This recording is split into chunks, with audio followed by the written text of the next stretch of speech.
FM. São 7h26. Voltamos com o Folha no Ar, primeira edição. E temos aqui no estúdio da Folha FM a presença do presidente sul-americano, Carlos Abreu.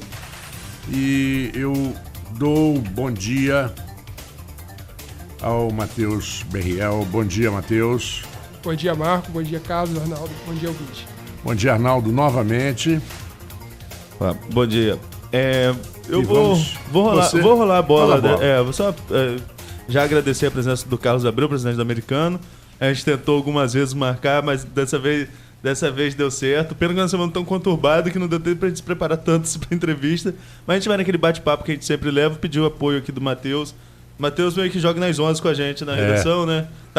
Tá cobrindo Folha 2 agora, mas a editoria dele é editoria de esportes também da Folha da Manhã. 2, depois me lembre aí para falar daqui da primeira página do Folha 2. No último bloco a gente tem algumas notícias também pra gente comentar, a questão da UEFA, enfim, depois a gente vai passando aí pelas notícias. Então vou rolar a bola para Matheus para ele começar, já que veio como convidado, deixar ele abrir o jogo aqui pra gente começar esse bate-papo. Obrigado, Arnaldo. Então, eu vou começar com o Abreu de uma forma bem simples, que como ele mesmo falou, ele não é dirigente de futebol. Então, ele chegou ao Americano como presidente em 2017 e muita gente meio que não o conhecia no mundo do futebol. Queria só que você passasse, se você já tinha uma ligação com o Americano, como que se deu essa sua chegada no futebol, também falar da sua vida pessoal. O que você é para o torcedor, aquele que não é mais fanático, que acompanha um pouquinho mais de longe, te conheça melhor. Bom dia a todos aí. Prazer poder estar aqui. Realmente estava devendo a vinda e a gente conseguiu aí organizar essa agenda. Bom, a minha chegada ao Americano, eu vim a Campos para estudar, né, fazer faculdade, né, minha formação é na área de Direito e cheguei com 17 anos aqui e o Americano estava naquela fase de Série A, de Carioca, enfim, e aí eu sempre gostei muito de futebol e fui para as categorias de base do Americano na época. E aí foi meu ingresso, assim, né, de gostar do clube.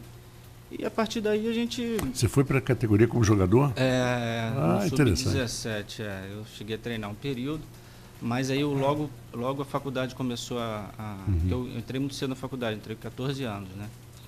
Com 17, perdão. Então realmente os treinos me dificultavam bastante. Mas ficou aquela paixão, aquela vontade de ajudar o clube e depois de formado, muito tempo depois, enfim, a vontade de estar ajudando o clube falou mais alto e eu acabei participando aí do processo eleitoral e estamos aí até hoje. E assim, você pegou um Americano, só para a gente iniciar essa conversa, que vinha nos 2 anos anteriores à sua chegada batendo na porta do acesso na Série B. Passou muito perto, em 2016 teve inclusive uma polêmica muito grande do áudio da discórdia, que foi uma coisa que tirou o Americano da primeira divisão. Em 2017, de novo, vocês bateram na trave no seu primeiro ano, e em 2018 vocês conquistaram o falar do acesso, certo?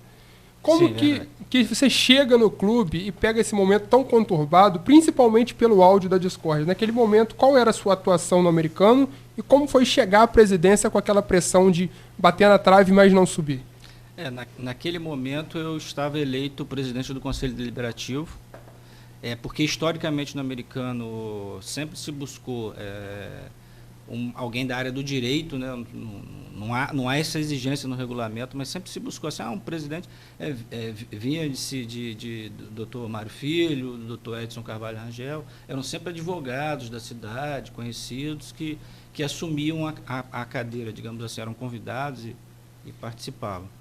Então, o meu nome surgiu, né, na época, o candidato a presidente Luciano Viana me convidou, né, porque me conhecia da cidade, e aí eu aceitei esse desafio de estar ajudando o Americano, mais afastado do futebol, na verdade, né? O meu compromisso foi de reestruturar o clube.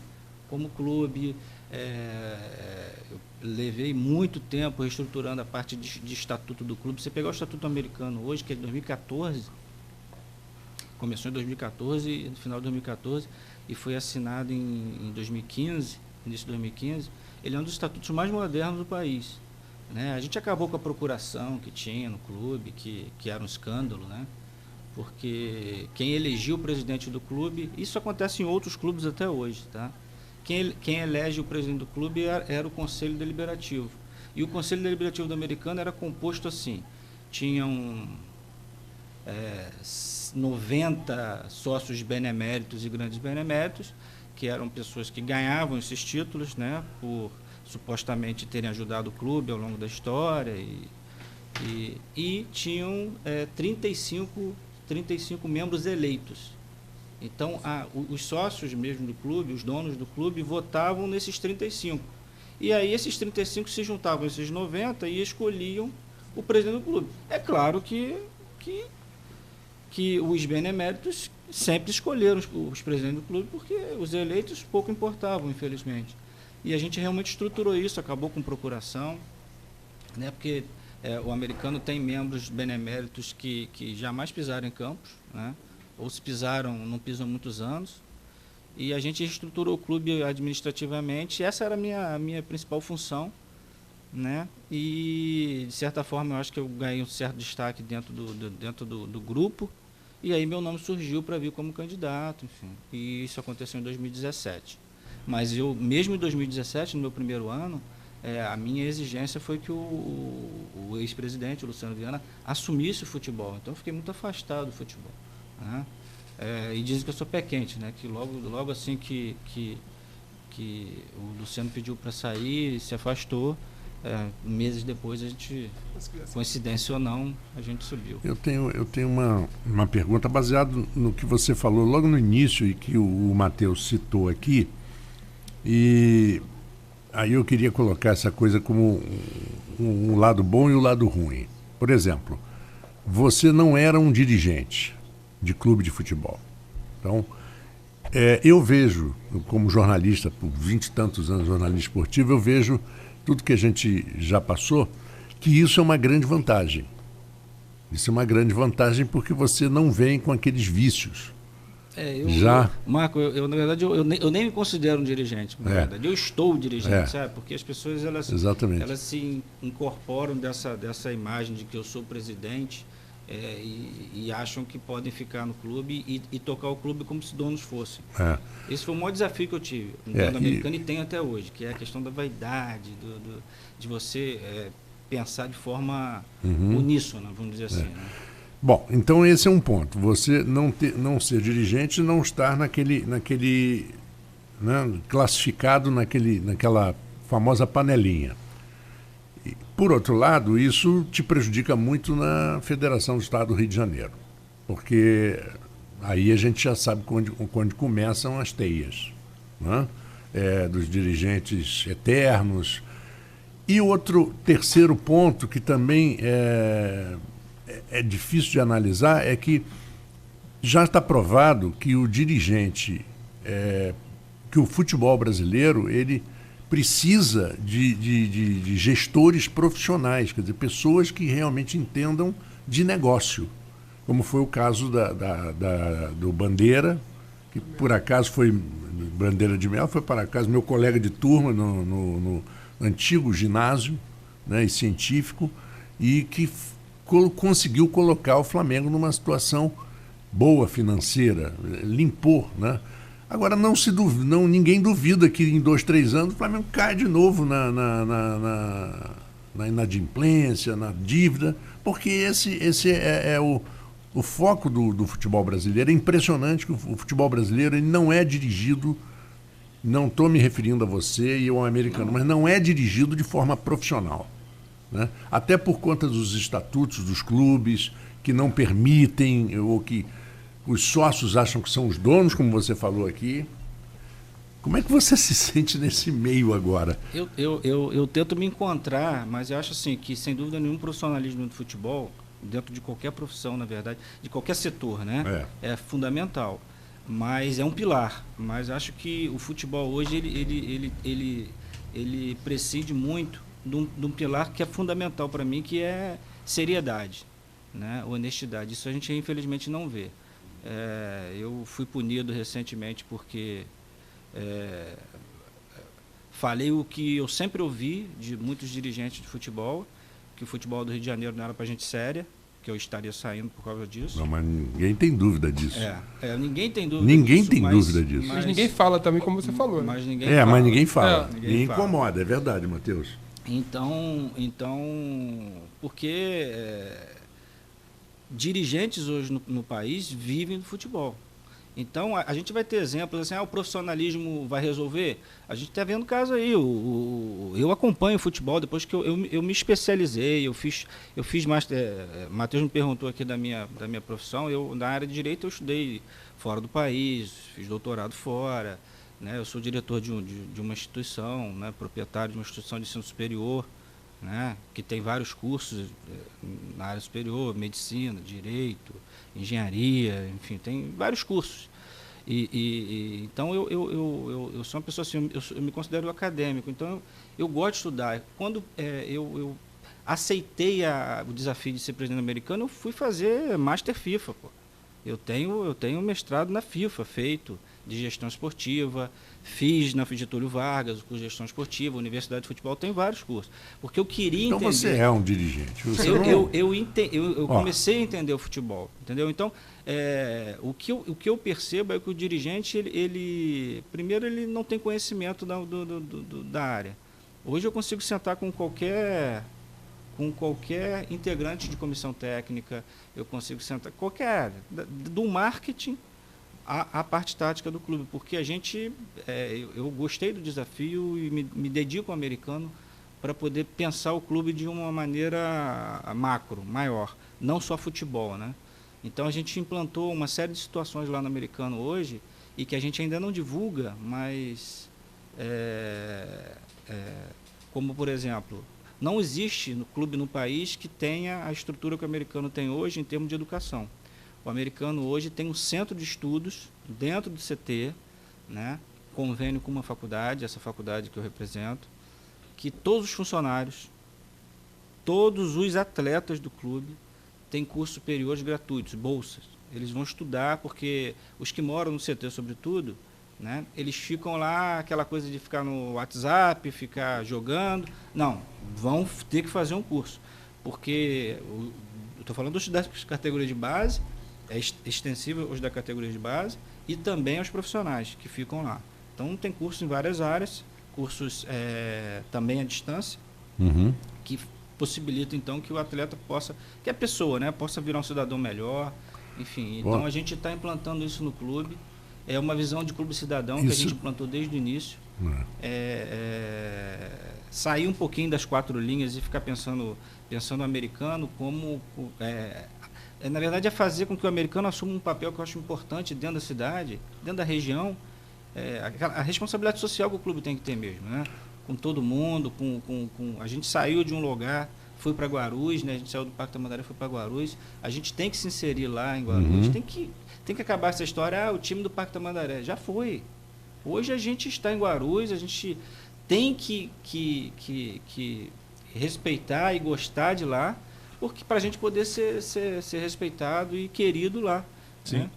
Carlos, você citou aí um assunto que a gente certamente ia abordar, que é essa condenação do Tribunal de Justiça Desportiva. Você citou... para ele responder depois do break. Bloco, você citou que houve a condenação, mas não explicou para o ouvinte menos atento qual é o caso. Queria que você falasse como que foi e hoje qual é a sua situação, porque depois de recursos e recursos até chegar ao STJD, caiu a condenação para 60 dias de afastamento. Quando que termina isso? Se já está correndo esse prazo? A gente fala sobre isso no próximo bloco. E só para engatar para o comercial, o que o Carlos Abreu falou agora, de uma certa forma, é um resgate que ele está fazendo no americano. É um resgate, é uma tentativa que foi feita no Brasil, no Rio de Janeiro, pela Universidade Gama Filho, de dar bolsas de estudos para atletas e que era lindo. E hoje a Gama Filho, infelizmente se tornou uma cidade fantasma. E estamos aqui no estúdio com a presença aqui, é um prazer receber o Matheus Berriel, que eu já conheço lá do Uniflu, né? Como estudante, agora como jornalista aqui na Folha. É um prazer, Matheus. Novamente o Arnaldo e, de novo, Carlos Abreu. Carlos, a pergunta de Arnaldo, eu acho que já dá para você engatar, contar um pouco também dessa sua novela com a federação. Eu vou começar de trás para frente, assim, até para tranquilizar a torcida e todo mundo que esses 60 dias que foi a decisão final de punição que a gente tomou de afastamento, ela já foi cumprida, na verdade já foi cumprida ao longo do processo, né? Porque eu optei, já que o americano também estava numa quase inatividade, numa inatividade do profissional, né? Mas as categorias de base estão a todo vapor aí.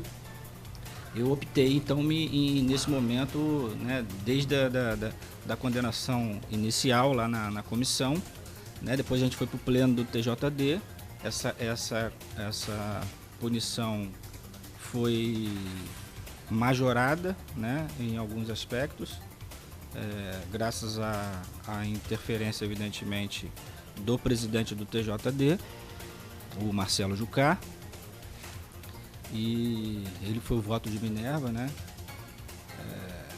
O doutor Marcelo Jucá foi o voto de Minerva. Eu seria quase que absolvido lá no TJD, né?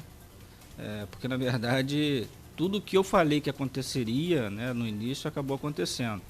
Que eu, de denunciante de uma série de situações, de uma série de problemas, né, crônicos do futebol, que todo mundo vê aí o que acontece, eu simplesmente mostrei a ponta de um iceberg e, infelizmente, o melhor foi não apurarem e punirem quem acabou denunciando isso. Denúncia, né? Para deixar claro ao nosso ouvinte, a denúncia ela foi de suposta manipulação de resultado para favorecer ao Madureira, né? Foi no início do ano, durante a fase preliminar do campeonato estadual, que é inclusive uma coisa que eu ia emendar, porque o americano conseguiu acesso no ano passado, não, em 2018, isso. Teve que disputar a famosa seletiva, que é uma coisa que você inclusive citou antigamente, e eu continuei. Muita gente fala da federação, mas poucos têm a coragem de falar que você teve. Como que você vê a seletiva, que é uma coisa muito dura para um clube que vem da Série B1, disputar ali um torneio rápido em 5 jogos para saber se fica ou se não fica na primeira divisão ou famigerado Grupo X? E nesse Grupo X foi onde você citou, que o Arnaldo falou, possível favorecimento, uma possível manipulação de resultados, beneficiando o Madureira. E eu achei um discurso muito firme, que depois eu te entrevistei pela Folha, e mesmo você sabendo que ia ser punido, você manteve tudo que você disse. Então eu achei muita coragem da sua parte. Queria que você comentasse essas duas questões. Essa seletiva, acho que a decisão que a CBF está tendo agora, por si só, ela já fala, né? A CBF agora, o presidente Caboclo assumiu, e vai, ponto de honra para ele, organizar os campeonatos estaduais, diminuindo a agenda, as datas, né, de 18 para 16. Vai conciliar isso com a TV, porque o principal problema é com a TV ali, né? O problema eu sempre ouvi isso, entendeu? Em todo arbitral que eu vou na FERJ, é que a rede de televisão, e se a exigência da rede de televisão, aí se você me perguntar assim, eu já perguntei isso lá, cadê o representante para vir falar isso aqui? Porque sempre quem fala, né, são vocês, mas a gente nunca ouviu. Nunca teve uma reunião com o representante de TV para dizer, eu quero assim, tem que ser assado. Não vão fazer isso nunca. Não vão botar a mão nessa. Aí a desculpa para ter seletiva é que a rede de televisão, detentora dos direitos, quer. Só que ela é detentora também do campeonato em São Paulo. E lá não tem. Por que ela vai querer uma coisa diferente de um estado do outro? Então, são perguntas que ficam sem respostas, né? Passa muito pelo regulamento, né? Aí o regulamento... Regulamento esdrúxulo, diga-se de passagem. Se diz que o regulamento é feito para atender a uma solicitação que a detentora dos direitos de imagem tem. Por que esse regulamento, então, não é exigência lá em São Paulo? Os clubes têm participação na formulação desse regulamento? O regulamento na verdade, não. Não tem em São Paulo. Na verdade, a gente vai para o arbitral. Não tem em São Paulo em termos. Eu morava em São Paulo muito perto do Pacaembu, naquele bairro ali, né? Porque são vários bairros, Perdizes, Pompeia, Pacaembu ali. E a associação de moradores, as associações de moradores de São Paulo são muito fortes. Elas têm muito poder, você sabe disso como advogado. Sim. E exigiram que os jogos de quarta-feira no Pacaembu fossem às 8 horas da noite, porque não poderia continuar sendo às 9h45 O bairro é muito invadido por flanelinha, aquela coisa toda, tem muito assalto, é uma barulheira. Eles conseguiram na justiça e a TV Globo derrubou. Não foi cumprida a decisão. A decisão foi de que os jogos deveriam ser às 8 e não teve. Marcos, será que também não é o caso de que já havia um contrato prévio com a TV Globo, uma coisa firmada com a TV Globo e a Globo induziu isso? Assim, são casos e casos, né? A seletiva, o que é a seletiva? É um campeonato dentro do campeonato. O time sobe, comemora que está na Série A, como aconteceu aqui com o Goitacás, e não conseguiu jogar a Série A. Efetivamente, o Goitacás não jogou a Série A. Não jogou. Não adianta ganhou do América aqui. Né? O próprio Roxinho também. Campeão. O Goitacás foi campeão da Série B. O campeão da Série B não jogou a Série A. Vamos ser sinceros. O americano jogou porque foi para uma competição, que é uma outra competição, como eu estou falando, uma competição preliminar, conseguiu superar os adversários e foi. E aí, conseguiu jogar agora. O problema é que quem está hoje numa condição... Porque os 4 grandes do clube do Rio, eles são tratados de forma diferente. São no regulamento mesmo, já são tratados de forma diferente. Abaixo desses 4 estão os chamados times de menor investimento. Só que dentre os times de menor investimento, é isso que eu bato muito lá esses times que têm assim um histórico de não caírem, porque tem uma certa proximidade com a FERJ, isso é fato, né? Eu já fui a jogo no Madureira, que eu fiquei no sol, não fui convidado para ficar nem na sombra, né? E o presidente da FERJ estava no camarote do presidente do Madureira vendo o jogo. Ele vai lá, é um direito que ele tem, é um amigo pessoal particular que tem, enfim, pode fazer isso. Agora, eu não consigo entender, eu não vou admitir que o árbitro que esteja fazendo o jogo apitava alguma coisa e olhava lá para cima. Era o que aconteceu, foi uma aberração. Isso foi uma aberração que aconteceu. Foi um jogo de Madureira e Americano. O Americano tinha ganho aqui na Copa Rio, na Copa Rio que nós fomos campeões, inclusive. Nós ganhamos de 6-2 do Madureira aqui, jamais esperava esse resultado, né? Na época um time de Série B jogando com um time de Série A. Ganhamos aqui. No dia seguinte interditaram o campo que a gente jogou, o campo do Roxinho. E todo mundo sabe de quem foi a ordem. Todo mundo sabe o que aconteceu. Aí a gente foi jogar lá no Rio. Foi assim, para ser bem resumido, foi uma vergonha o que aconteceu lá. Mas mesmo assim nós conseguimos classificar. Perdemos lá de 3-0. No limite. Mas assim, não. É surreal. Quem não é do futebol, que teve lá, inclusive jornalistas daqui da cidade, ficaram apavorados com o que aconteceu. Falaram assim, não é possível que isso esteja acontecendo no Rio de Janeiro. Em plena luz do dia, vamos dizer assim.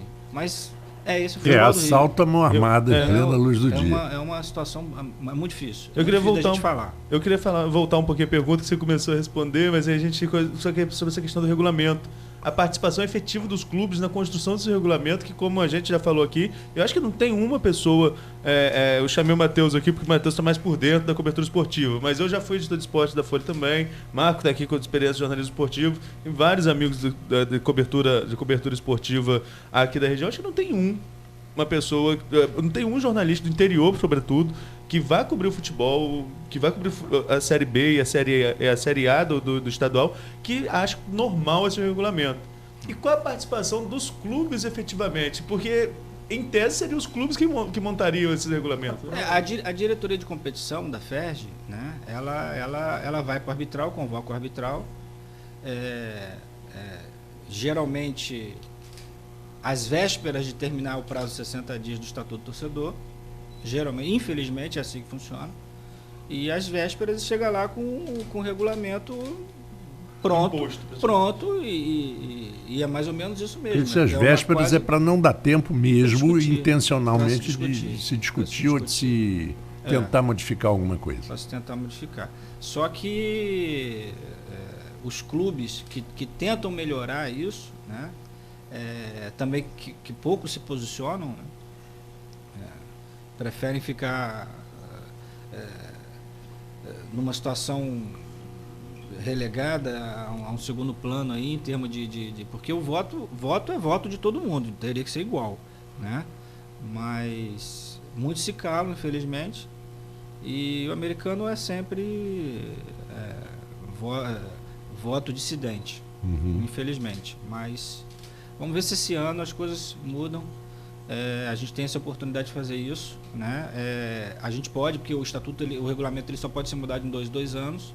Então a gente está exatamente agora indo para o 3º ano que a gente poderia mudar o regulamento completamente se quisesse. Nos últimos 2 a gente não pôde fazer isso, a gente discutiu. Mas, presidente, a gente não pode mudar porque o estatuto não permite, tal. Agora vamos ver qual vai ser a desculpa. O presidente do Goitacás, quando esteve aqui, o D'Artagnan, foi entrevistado nosso, deixa eu ver se eu consigo achar a data, foi em 13 de junho. E o D'Artagnan teve uma frase muito forte que repercutiu bastante, inclusive dentro da FERJ, que quase tirou o Goitacás na competição, mas depois se acertou. E no meu ponto de vista, falei aqui à época e reitero, foi uma retaliação, a declaração do D'Artagnan, no meu ponto de vista. Depois conseguiu se acertar com a questão de uma dívida lá que foi negociada. Mas o D'Artagnan afirmou aqui que a FERJ quer acabar com o futebol do interior. Ao falar sobre regulamento, ao falar sobre essa questão da seletiva. Qual a sua opinião sobre essa afirmação do presidente do clube que, apesar de ser o maior rival do americano dentro das 4 linhas aqui, convive com a mesma realidade de ser sufocado dentro dessa estrutura toda da FERJ, que muitas vezes favorece clubes, como você mesmo colocou aqui, sobretudo os da capital? Antes de qualquer coisa, um abraço aí ao presidente D'Artagnan. Eu sempre... Uma das coisas que eu fiz questão de fazer sempre, assim que assumi o clube, foi acabar com esse distanciamento dos gestores, né? D'Artagnan não falava mal, brigava com o antigo, enfim, uma coisa que é surreal. E hoje a gente se fala, enfim, ele me liga, a gente, né, troca ideia em alguma situação ou outra, né, cada um defendendo os interesses do seu clube, mas e também com o Márcio, né, do Campos, a gente faz isso também diariamente quase. Bom, essa questão ela tem que ser analisada de uma maneira mais num espectro um pouco maior. A FIFA tem feito umas exigências, e quem está acompanhando o que tem acontecido, né, as exigências que têm sido feitas, eu não tenho dúvida do que eu vou falar aqui. O futebol, ele tende a diminuir. Ele vai. Hoje a gente está falando aí no Brasil de pouco mais de 750 clubes profissionais, né? E com as exigências que estão vindo de cima para baixo, e aí pouco importa se a FERJ quer defender os interesses de alguns clubes ou de todos, enfim, isso vai vir de cima para baixo, está vindo de cima para baixo. As exigências de fair play financeiro, que agora isso está vindo, não tem jeito. O futebol do Brasil, ele vai ficar com menos de 200 clubes, porque os clubes não vão conseguir se adaptar. Vai ser difícil daqui a uns anos, se continuar nessa toada, ter campeonatos aí de Série D de brasileiro. A CBF quer fazer a 5ª divisão até, essa é a ideia. Mas não adianta você fazer as exigências que são necessárias, porque o que você vê hoje? Você vê hoje jogadores... Eu fui a uma reunião, eu sou integrante da Associação Brasileira de Executivo de Futebol. O presidente hoje está na fase horrível, infelizmente, no clube dele, né, que é o Cícero Souza, que é executivo de futebol, junto com o Alexandre Matos no Palmeiras, a quem eu sempre visito lá em São Paulo, enfim.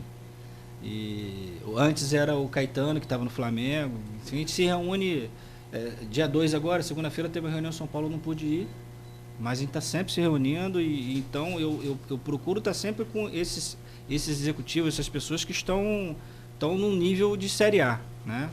E a SEABEX no Brasil todos são 70 associados só. O que acontece? A CBF já está fazendo exigências de que executivos de futebol estejam filiados à BEX, que seja profissional, só que são exigências que estão sendo feitas e os clubes não estão estruturados para isso. Não estão. Exigência de futebol feminino é linda, ótimo, mas os clubes estão obrigados agora a ter, né, já tem um escalonamento. Os clubes de Série A já tem que ter, os de Série B. Agora, não se tem estrutura alguma. Não adianta então, fazer por decreto, né? A gente sabe que não dá certo. Você vê aí, clubes de Série A, de Série B de Campeonato Brasileiro, com dificuldade de pagamento, há muito tempo a gente não viu isso acontecer. O Figueirense é um exemplo. Mas o Figueirense, um furacão, tomar WO numa competição de Série B de brasileiro. A gente está falando numa competição que o clube recebe e que é um clube que é clube empresa agora. Ou seja, se modificou para ter uma gestão. Aí é até onde eu bato na tecla. Não adianta só profissionalizar. Tem que ter gente séria trabalhando também, porque senão... Tem um assunto que eu tenho certeza que o Matheus sabe. O Matheus é jovem e muito ligado nas emissoras de esporte, pelo que eu já ouvi dele. O Matheus deve lembrar disso. Quando aquele grande time feminino americano de futebol, que tinha a Mia Hamm, Judy Faldi e outras grandes jogadoras, e que a primeira grande jogadora foi a Michelle Akers, né? Não havia futebol profissional nos Estados Unidos, havia o futebol do high school e do college. E o sucesso e o campeonato que elas conquistaram deflagrou, e eu me lembro que eu estava na ESPN lá nos Estados Unidos e tinha uma colega nossa, jornalista, produtora, que foi trabalhar porque eles criaram a WMLS, quer dizer, a Liga Profissional. Então o que eles fizeram? Na esteira do futebol da MLS masculina, elas criaram nas cidades times femininos. E o que fizeram com a seleção americana de futebol, que eram contratadas e ganhavam, digamos, $100 mil por ano cada uma, era um bom salário, para jogar só para a seleção americana, e era uma seleção poderosíssima. Se desfez a seleção. Então cada duas jogadoras foram para um lado, porque lá tem esse sistema de igualdade que você falou agora, do fair play financeiro, que traz um certo equilíbrio, que é feito na NBA, que na hora do draft, o melhor jogador do draft vai para o time que ficou em último colocado, e por aí afora, nos outros também. E há uma estratégia de posicionamento. Claro. No próximo draft você tem a primeira escolha, né? Tem a primeira escolha, tem uma série de coisas. Então, o time feminino, na primeira convocação depois, 2 anos depois, foi um fracasso, porque elas já nem mais se conheciam. Então, voltou, eu nem sei se existe mais a WMLS, eu acho que acabou, porque a tal amiga minha produtora voltou para os quadros da ESPN, e hoje, novamente, o futebol americano está... Mas é basicamente universitário e de high school, de ensino médio, o futebol feminino. E eu aqui estou achando que não, sei lá. Mas lá também o esporte ele é levado muito a sério. Né? Então não tem escola que não tenha inúmeras categorias e esportes diferentes, né? Diferentes, claro. Então e o nível de a estrutura física que eles têm, que é diferente do Brasil, infelizmente, né? Imagino do Rio de Janeiro também, fica longe. Aí, um campeonato carioca, por exemplo, o americano, infelizmente, teve que jogar o campeonato todo no Rio de Janeiro. Foi visitante em todos os jogos, né? Só quem está dentro do futebol sabe o que isso representa, viagem, o cansaço dos atletas. Porque a FERJ não permitiu que a gente jogasse em Cardoso Moreira. Nós vamos fazer um intervalo, mas antes eu queria só deixar então a pergunta para o próximo bloco de novo. E dessa vez eu vou trazer uma pergunta de ouvinte. Eu acho que é uma coisa que o torcedor do americano sempre se ressente, né? Que é um assunto sempre recorrente. O Carlos já citou, você nem já sabe qual é o assunto, né? Maurício Furel Batista, ouvinte nosso assíduo, né? Sempre participando junto com a gente. Bom dia, torço de coração pelo americano. Palavras dele, só apenas repercutindo aqui. Infelizmente, pela administração, o presidente César Gama assinou a venda do estádio Godofredo Cruz, da sede social do Alvinegro de Campos dos Goitacazes para Embeg, construindo uma sede longe.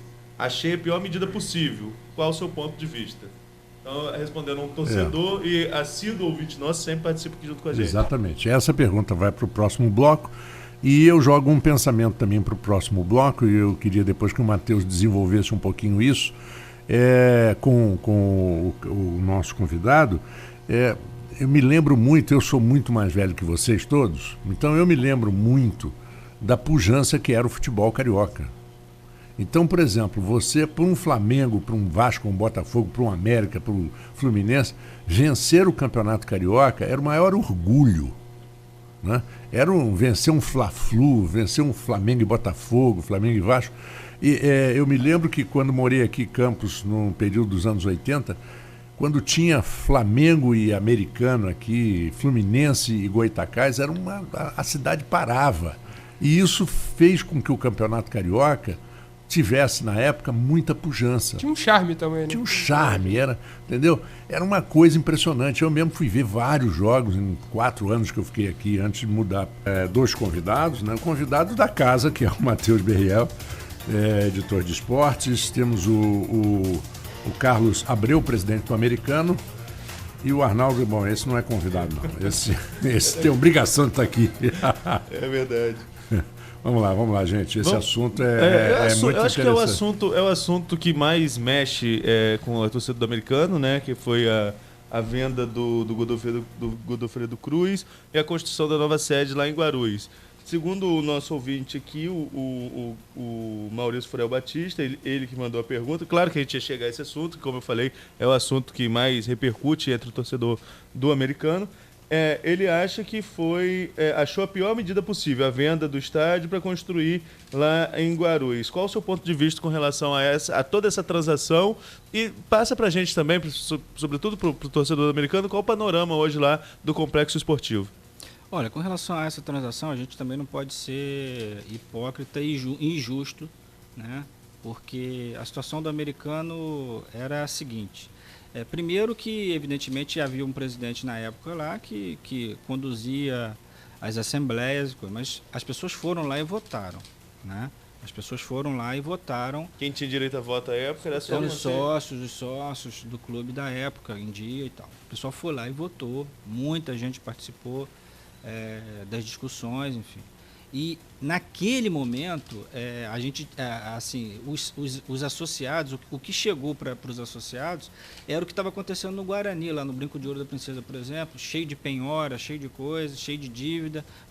Não adianta a gente ter um estádio que vai perder o estádio, sair daqui do Godofredo e ter a oportunidade de ter, né, a perspectiva de ter um centro de treinamento, um estádio novo, moderno, né, isso encheu os olhos de todo mundo, porque se viu a maquete lá, se viu o desenho de como ia ficar o complexo. Aí a questão do lugar, né, vai sair, evidentemente que está saindo de um lugar valorizado para um lugar muito desvalorizado, uma área rural, quase que rural, né? Mas valorizável também, né? Sem dúvida, né? Lógico. E assim, eu gosto de ser muito justo nas minhas colocações. Eu acho que essa conta não pode ser da diretoria da época, né? Acho que foi uma decisão que se tomou, assim, acho que algumas falhas foram cometidas, porque, por exemplo, não precisava ter derrubado o estádio para fazer outro, entendeu? Uma série de situações, mas que naquele momento o Americano precisava se modernizar, não tenho dúvida disso, como vários clubes fizeram. O América está tentando fazer agora, saiu da Sé, vendeu, né, a sede e está indo para uma nova, enfim, e outros clubes referência também fizeram. O que caiu no nosso colo é a questão da entrega, né, da execução das obras pela dificuldade financeira do mercado imobiliário de uma maneira geral, né? O Americano não tem nada com isso, né? Vamos deixar isso bastante claro. A empresa Embeg fez o negócio e tem que honrar o que assumiu lá atrás, mas evidentemente há sempre no contrato desse porte algumas brechas. A gente nomeou uma comissão. Comissão para quê? Composta de pessoas ligadas ao direito também, né? O presidente dessa comissão é um abnegado do clube, que eu vou aqui dizer, que é o Dr. Paulo Cassiano Júnior, né? Delegado da Polícia Federal. Ele é um torcedor muito querido e a gente tem um carinho muito grande por ele, porque ele realmente se dedica ao americano, ajuda o americano.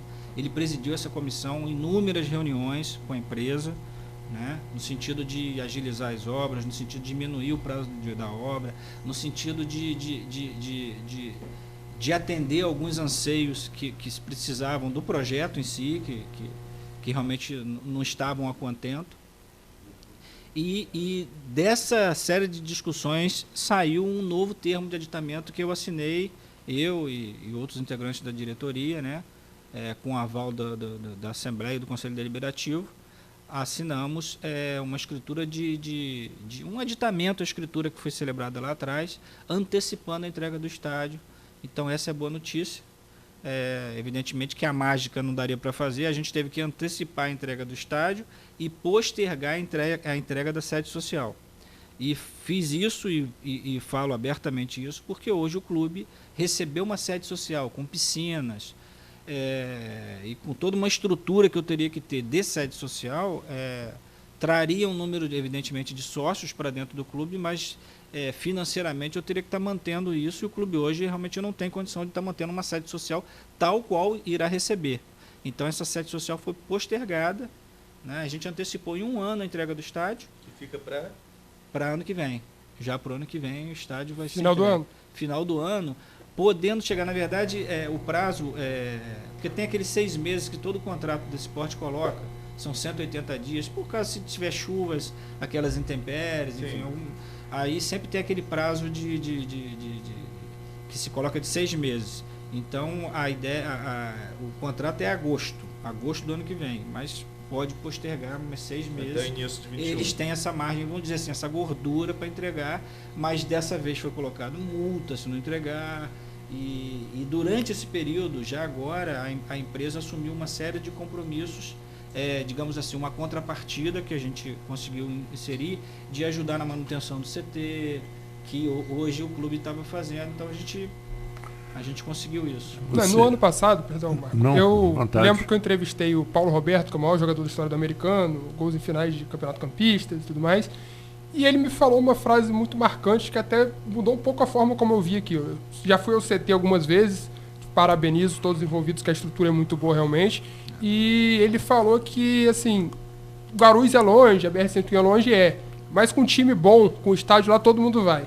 Se o time for ruim, você pode colocar o jogo ali no estádio Goitacás, que é no centro da cidade, que ninguém vai. Mas com um time forte, você vai em Guarulhos, você vai onde tiver o estádio. Acho que você concorda com isso um pouco pelo que você falou? Eu acho que o campista, não falando do torcedor americano, o campista está ressentido de voltar aos grandes eventos esportivos, aos grandes jogos aqui. Eu tenho certeza de que quando o estádio estiver pronto, no nosso planejamento estratégico, o americano vai estar na competição em 2021 nacional, né? Isso é um compromisso que a diretoria tem. O professor Josué, que completou 1 ano, né? Há muito tempo a gente não via isso, né? Aliás, no Brasil, um treinador ficar mais de 6 meses já é uma raridade. Enfim, ele tem feito um trabalho assim, que merece todos os elogios nossos. E esse é o nosso planejamento. Em 2021 a gente está disputando competição para subir para a Série C. É esse o objetivo e está tudo dentro do nosso planejamento. O estádio que ficará pronto provavelmente em 2020, até o final do ano, tem a capacidade de quantas pessoas? De 8 mil pessoas. 8 mil pessoas. 8 mil. E ele seria um estádio moderno, já projetado dentro de um conceito, não é adaptação. Não. E evitaria os problemas assim, sem muita explicação de bloqueio de certos estádios, né? Não pode jogar aqui, não pode jogar ali. Ele seria um estádio em que tiraria dos poderosos, não vamos dizer assim, a decisão de bloquear ou de impedir e tal. Porque a gente vê em São Paulo, você vê, o São Paulo tem o Morumbi, o Corinthians agora tem aquela arena ali, né? E tem o Palmeiras. Não, o Allianz Parque. Arena Corinthians. Do Corinthians. Do Palmeiras Allianz Parque, que é onde era o estádio do Palmeiras mesmo, né? Parque Antártica. E o Corinthians é lá onde é muito próximo de onde era o Parque São Jorge? Parque São Jorge, ali muito próximo. Então são 3 clubes, e Santos tem o estádio deles, que é um pouco menor e tal, mas ainda tem uma certa capacidade, mas esses 3 são maiores e melhores até do que o próprio Pacaembu, e muito mais modernos. O Rio de Janeiro, não. O Rio de Janeiro nós temos o Maracanã, temos o Engenhão, que eu tenho tempo que eu não ouço falar e que não vejo jogo no Engenhão. Estádio Newton Santos, né? Estádio Newton Santos, que não deviam ter nem tido colocar o nome do Newton Santos, que eu acho que o Newton Santos não merece. Não merece, que eu digo assim, ele merece coisa muito melhor, né, do que... O Newton Santos merece coisa muito melhor. Hoje eu vi uma matéria sobre a importância do Mário Filho, que é o nome do Maracanã, né, que foi um dos criadores, um dos incentivadores, o prefeito Mendes de Moraes do Rio de Janeiro, que realizou o Maracanã. Usou um nome, o Newton Santos, que brilhou no Maracanã, poderia ser um nome, mas aquele Engenhão eu acho até maldade com o Newton Santos. Mas vamos lá. A gente, eu sempre sou questionado também sobre isso. Mas 8 mil pessoas é muito pequeno, é muito acanhado. Não é. Se a gente for pegar a média do Campeonato Carioca, você vai tirar aí a média de público do Campeonato Carioca, do último, deu pouco mais de 3 mil pessoas. Né? Mas se você estiver jogando uma competição nacional, você não vai poder jogar lá. Não existe isso. Não existe, a gente vai poder jogar competição nacional lá. Dependendo da competição, não vai valer a pena para o clube jogar lá. Porque a gente vai ter que ter uma arena maior. E o estádio do Americano, ele vai ser numa espécie de ferradura. Né? Ele não é um anel, ele não vai ser fechado. Então ele tem uma parte que pode ser ampliada e aí pode dobrar a capacidade para 16 mil, se não quisermos fazer algumas alterações para aumentar isso. Agora, eu acho que o torcedor americano tem que entender, e eu sou muito ríspido e muito direto nessas colocações, quando sou questionado, que a gente tem que sonhar, mas a gente tem que ser realista. Não adianta eu ter um estádio para 50 mil pessoas hoje, porque eu vou ter que cuidar dele. Então a gente tem que ir crescendo à medida que o clube for crescendo, também for desenvolvendo. E sabe de uma coisa, cara? Fazer graça e ter a vaidade de bater no peito, a gente tem um estádio para 50 mil pessoas. Nos anos 70, 60, 80, um Fla-Flu amistoso botava 60, 70 mil pessoas no Maracanã. Hoje, talvez a decisão de campeonato não dê isso. Talvez uma decisão de campeonato não dê isso. Que quando dá é o Maracanã lotado, né? Porque o Maracanã foi muito lotado. Exatamente. Essa questão de segurança, né? Eu vou voltar. Desculpa. Eu vou voltar à entrevista do D'Artagnan que eu citei mais cedo. O D'Artagnan, ele falou aqui que, apesar de todas as dificuldades que o Goytacás passa, tantos anos sem jogar a Série A, que ele já falou aqui, essa questão de subir e não subir, que foi recente aqui agora, ele percebe como presidente do clube um crescimento da torcida do Goytacás aqui em Campos. Não fez comparação, falou da torcida dele, que há um crescimento. Queria saber da sua parte, do Americano, como você vê a relação da torcida com o clube. Percebe-se também um crescimento, um torcedor que participa muito da instituição americana ou há um certo distanciamento? A gente saiu, né? O Luciano Viana, quando assumiu o clube em 2014, foi um processo de reconstrução, né? Ele teve muito mérito nisso, porque o Americano havia se encastelado lá no Godofredo do Cruz, entendeu? Os sócios sumiram de lá, enfim, era assim, ia-se a jogos e simplesmente isso, né? Então o processo de chamamento de torcida foi uma necessidade mesmo, né? Uma necessidade de pedir ajuda, enfim, e a gente manteve isso, né? A gente criou os programas de sócio-torcedor lá, a diretoria na época, tentou chamar realmente a torcida, mas assim, não ter uma sede social, né? Não ter o seu estádio próprio, isso dificulta demais. A verdade é que o Americano hoje não tem o seu estádio, então a sua torcida tem os apaixonados, os que não perdem jogos, e a gente conhece, né, as torcidas que vão e que frequentam, mas assim, o torcedor do Americano, aquele que enchia o estádio, está ávido, está esperando esse estádio ficar pronto, tem certeza, para lotar. E a cidade de Campos, de uma maneira geral, eu tenho certeza que a gente vai ter...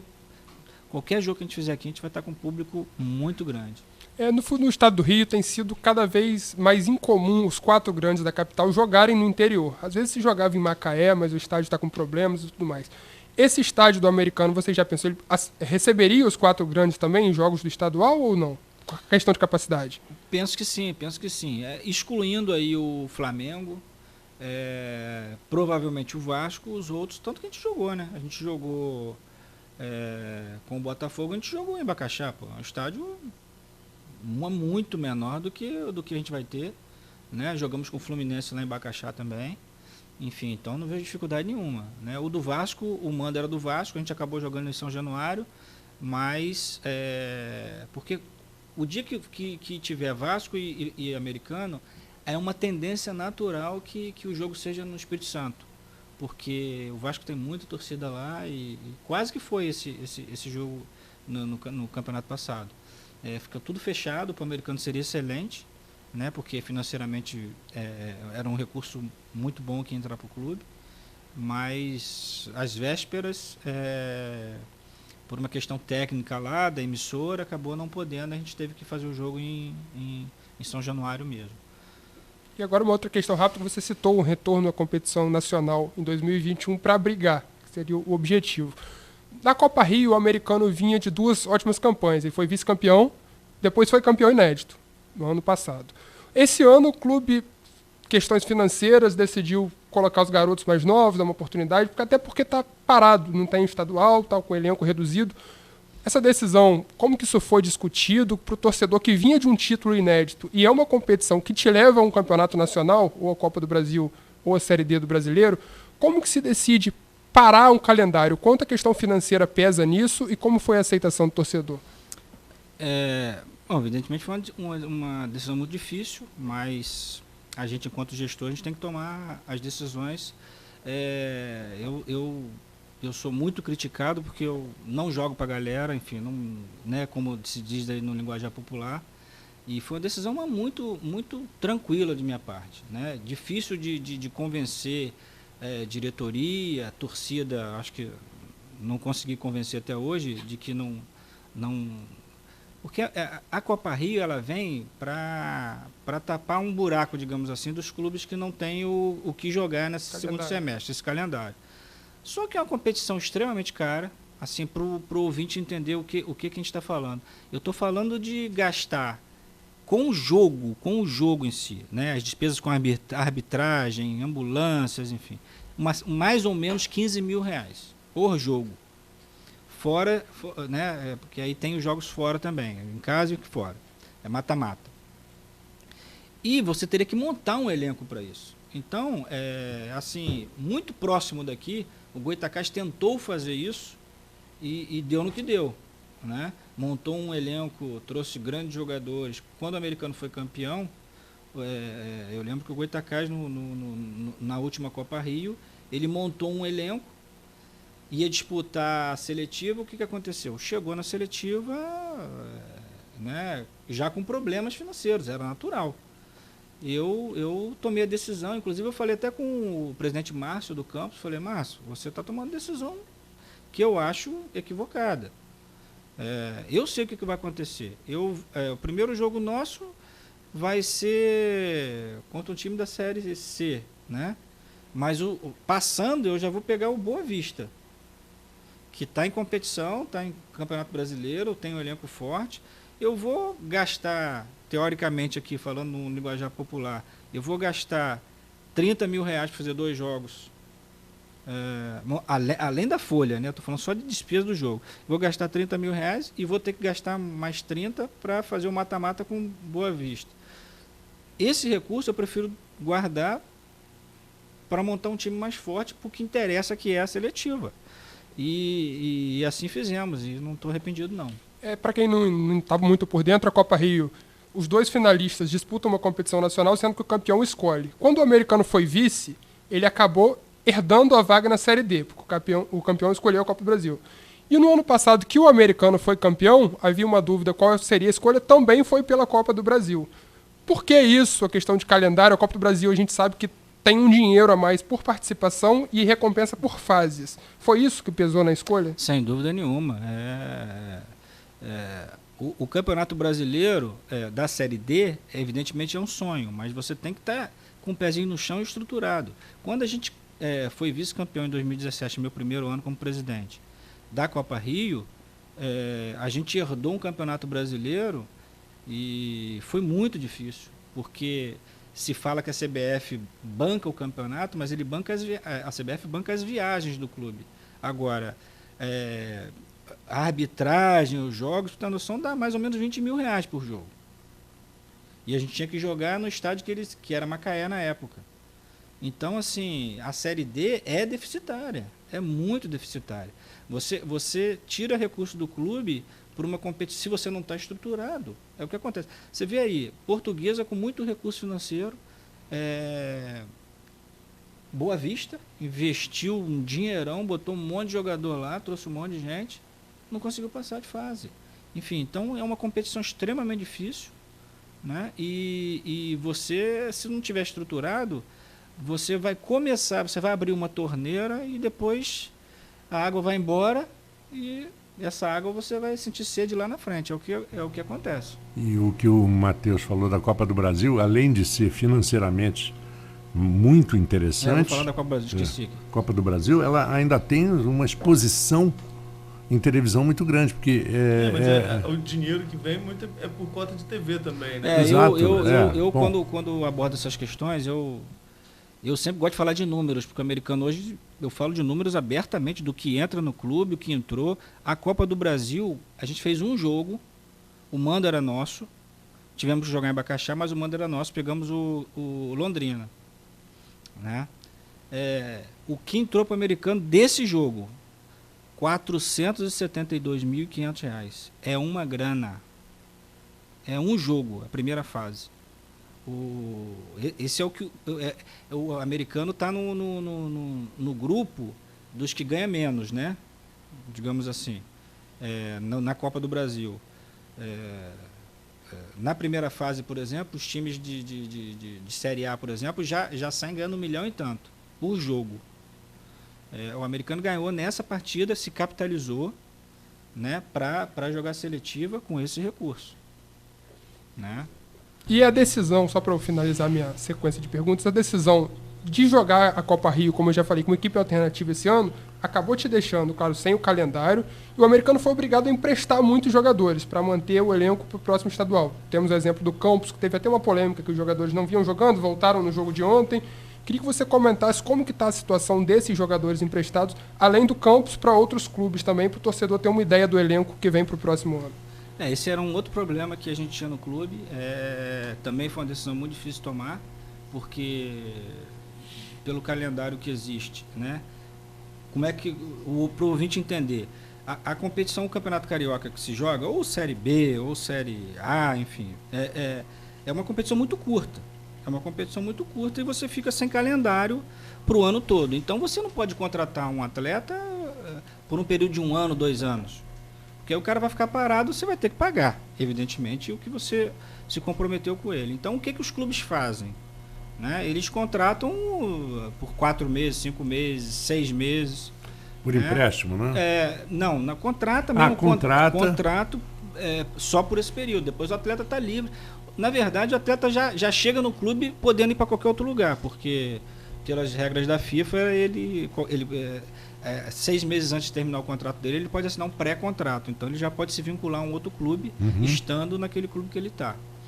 Então, era uma dificuldade que a gente tinha, porque o americano montava um elenco, né? E nos anos anteriores, como você mesmo colocou, Matheus, a gente batia na trave, e você não conseguia, aquele elenco se desfazia todo, e aí você tinha que refazer tudo de novo. Quando eu assumi, eu acabei assumindo esse compromisso, né? Nós, na diretoria, assumimos esse risco, digamos assim, e no primeiro ano, o departamento de futebol, que não estava sob a nossa batuta, digamos assim, não se preocupou com isso, então a gente acabou ficando com passivo, porque alguns atletas do clube não conseguiram mercado, e aí o clube teve que ficar pagando esses atletas, algumas decisões foram feitas, enfim. Agora não. Os atletas que nos interessavam inicialmente, nós renovamos com todos eles. Eu renovei e sob a condição de estar emprestando. Então, atletas como o goleiro Luiz Henrique está jogando no Audax hoje, titular do time do Audax, né? Está disputando a Série B1. É atleta nosso, já está para voltar. Nós estamos com 6 atletas já no Friburguense, que venceu ontem, está em primeiro do grupo. Né? Nós estamos com 6 atletas no campus atlético que a gente emprestou. Isso assim para o ouvinte entender também, o torcedor americano. Com esses empréstimos, a gente tem o atleta, tem o ativo no clube, mas não tem a obrigação de pagar o salário do atleta. Né? Então, para o atleta foi bom e para o clube também, porque esses atletas vão estar voltando aí, não ficaram parados. A gente, evidentemente, tem um processo de acompanhamento, né, permanente deles, sempre falando, sempre vendo. Né? Temos atletas, o Daniel Marins, que está no Bom Sucesso, né, titular do Bom Sucesso. E chegamos a emprestar alguns atletas para o Itaboraí, mas por questão financeira lá a gente trouxe de volta. E estamos assim, com algumas situações, né, alguns atletas. O Romário agora foi por empréstimo para Portugal, como eu tinha falado. Temos atletas que estão jogando, são profissionais, mas estão jogando o Sub-20, né? E alguns atletas que a gente está aguardando aí, como o caso do Gabriel, zagueiro Gabriel, que é uma joia do clube, enfim, que a qualquer momento pode sair algum negócio para ele. E a gente está aguardando aí, mas é figura certa, se não sair negociação nenhuma, dele estar se apresentando em outubro, junto com o elenco, para essa eventual seletiva. A gente está chegando já ao fim, né, Marco? Está chegando ao fim do nosso bate-papo. Mas tem até que vender o peixe, até porque o Carlos Abreu, o americano, de maneira geral, tem um espaço na Plena TV, que é aquele do nosso Grupo Folha, então tem que vender nosso peixe aqui também. Queria que você falasse sobre um panorama geral dos projetos que estão sendo desenvolvidos no clube. E tem que ter espaço aqui na rádio também. Vou até conversar com o Carlos Abreu depois sobre isso. Eu falei o nome do grupo todo, o Marco já puxou para a rádio aqui. Ó. Ué, também? Claro. Mas eu queria ser um panorama para o torcedor do americano, assim, dos projetos que estão sendo desenvolvidos. Se há projeto, por exemplo, para categorias de base, o CT, como está a situação do CT do americano. Um panorama geral do clube hoje sobre sua administração. Bom, a gente implantou algumas metodologias dentro do clube, né? Evitando com isso que quando o Carlos Abreu sair, quando essa diretora sair, se mude uma filosofia de trabalho, né? Então, o americano Clube Cidadão hoje, ele tem lá, como eu falei, a questão de transformar os atletas e os funcionários em pessoas melhores, em cidadãos melhores. Então, independentemente se o menino que está lá com 14, 15 anos vai ser um atleta profissional ou não, eu tenho certeza absoluta que a gente vai, nesse período que ele ficar dentro do clube, se ele eventualmente sair, não rodar, não virar atleta profissional, tenho certeza que um cidadão melhor ele vai sair com uma qualificação profissional, pelo menos, né? A gente tem implantado isso no clube. Assim, uma coisa que a gente gosta de estar fazendo. Em pouco tempo, o trabalho de categoria de base, porque o americano sempre foi revelador de grandes jogadores, mas ninguém teve a coragem de dizer que o americano nunca levou a categoria de base a sério. Todo mundo que vinha e dava entrevista antigamente dizia a categoria de base do americano, porque dava uma sorte danada de encontrar um Gil, de encontrar um Léo, de ter encontrado um Odivan, porque trabalhar em categoria de base eles nunca trabalharam. Hoje o americano, a categoria de base tem 5 refeições, tem dentista, tem nutricionista dentro do clube, tem pedagogo que acompanha se ele está estudando ou não. Então tem uma série de situações dentro do clube hoje que por quê? Porque a diretoria é boazinha? Não, porque isso são exigências da CBF, da FIFA, para o americano se transformar no clube formador, né? Que só 5 clubes no Rio de Janeiro são o Fluminense, ano passado, que conseguiu o certificado de clube formador, para vocês terem uma ideia de como é difícil. Como é difícil. E olha que o Fluminense já revelou um monte de garotos aí. O americano, esse é o caminho. Talvez eu tenho mais um ano aí de mandato, talvez eu não consiga chegar lá, né, e cumprir todas essas exigências. A possibilidade de reeleição? Tem sim. E há interesse? Não, no primeiro momento não. No primeiro momento eu acho que a gente tem que preparar pessoas para e tem muita gente boa aí que está interessada e tem certeza que vai continuar o trabalho ou melhorar o que está sendo feito, né? Assim, então essas ações que a gente tem feito no clube, a TV Americana é um exemplo que era um canal que a gente precisava ter com o nosso torcedor.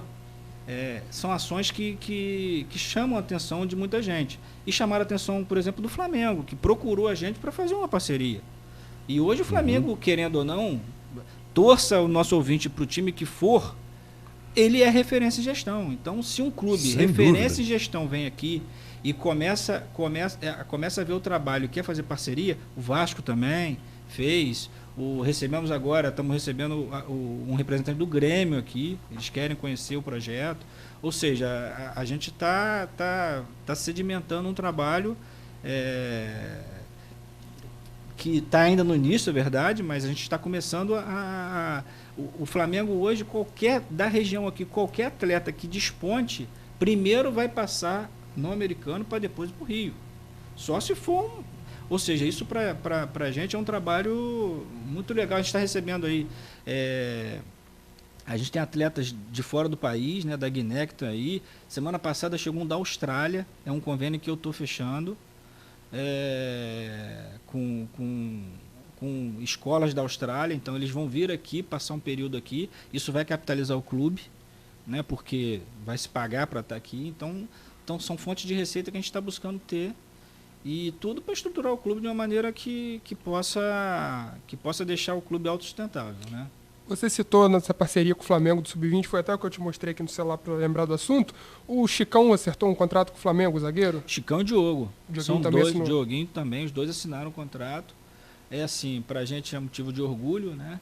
Como eu falei, porque é um clube referência hoje no país em gestão, mas sobretudo de a gente estar podendo dar uma qualidade de vida melhor para esses meninos, né, para esses atletas, né, e a gente fica feliz. E outros tem o China que foi para o Vasco, né, ainda categoria de base, não assinou contrato, mas já está lá. Não tenho dúvida nenhuma que o Vasco vai querer fazer contrato com ele, profissional. E é interessante porque cada vez mais, Matheus, esses clubes estão buscando atletas mais novos, né? No nosso projeto no Rio de Janeiro, de categoria de base, 5 meninos de entre 12 e 13 anos foram pré-selecionados pelo Flamengo. Eles querem os atletas nessa idade. Então, a gente agora está numa fase nova, assim, aproveitando o espaço aqui. A gente está para inaugurar esse mês ainda o primeiro polo do americano fora de campus, que vai ser em Itaperuna, né? Que era um projeto que eu tinha também, assim como da TV Americana, de dar visibilidade. Era um sonho que eu tinha de estar em cada canto aqui da região, colocando americano, a marca do americano e, evidentemente, vendo os grandes talentos que estão aí soltos para a gente trazer. A expectativa é de que eu possa, daqui a um ano, estar entregando pelo menos com uns 5 polos desses aí na região. Falo em São Francisco, falo em São João da Barra, falo em São Fidélis, vamos ver se a gente vai conseguir. Bom, Carlos, agradecemos demais a sua presença, parabéns pelo trabalho. A gente torce muito para que essas gestões modernas deem certo, porque eu acho que é a única forma de de acabar com aquele arraigado do futebol, né? E aquilo que você citou no início, né? Acabar com aquela figura do sócio que acha que é dono do clube e que usa o clube como... né? Isso no Brasil inteiro, isso não é uma característica de Campos, é uma característica do Brasil inteiro. Isso realmente tem que acabar porque é o que está prejudicando o futebol brasileiro de uma maneira geral. Para encerrar o Folha no Ar, 2 notícias muito tristes. Uma é o falecimento do filho do Cafu, lateral direito da seleção. O rapaz morreu com 30 anos de infarto. O nome do rapaz é Danilo Feliciano de Moraes, filho mais velho do Cafu. E quem morreu também, um dos grandes goleiros do Vasco da Gama, o Andrade, que tomou o gol 1000 do Pelé no pênalti. Goleiro argentino de altíssima categoria que veio para o Vasco em 68, 69, por aí, passou um bom tempo no Vasco, também faleceu aos 80 anos. Nós encerramos o Folha no Ar por aqui São 8h43 e nós voltamos amanhã. Já tem ideia da entrevista amanhã, Arnaldo? A gente vai ver se consegue trazer o Rodrigo Bacelar. Né? Boa ideia, boa ideia. Para dar sequência aí, o desfecho aí nessa semana agitada na política campista e que repercutiu em todo o país. Mas se a gente não conseguir o Rodrigo Bacelar, a gente já tem uma entrevista na Carta da Manga, que é com o subsecretário de Desenvolvimento de São João da Barra, para falar sobre a questão da empregabilidade, que é uma entrevista que a gente pode até deixar para a próxima semana, caso o Rodrigo não possa participar com a gente. Que é um ponto positivo. Ponto positivo, ponto do assunto despontando aí. Exatamente. E existem muitas contradições, né, Marco? Porque o São Joanense começa a falar que é muita gente de fora e não tem vaga para lá. Então nada melhor do que ouvir alguém da área sobre essas contradições também.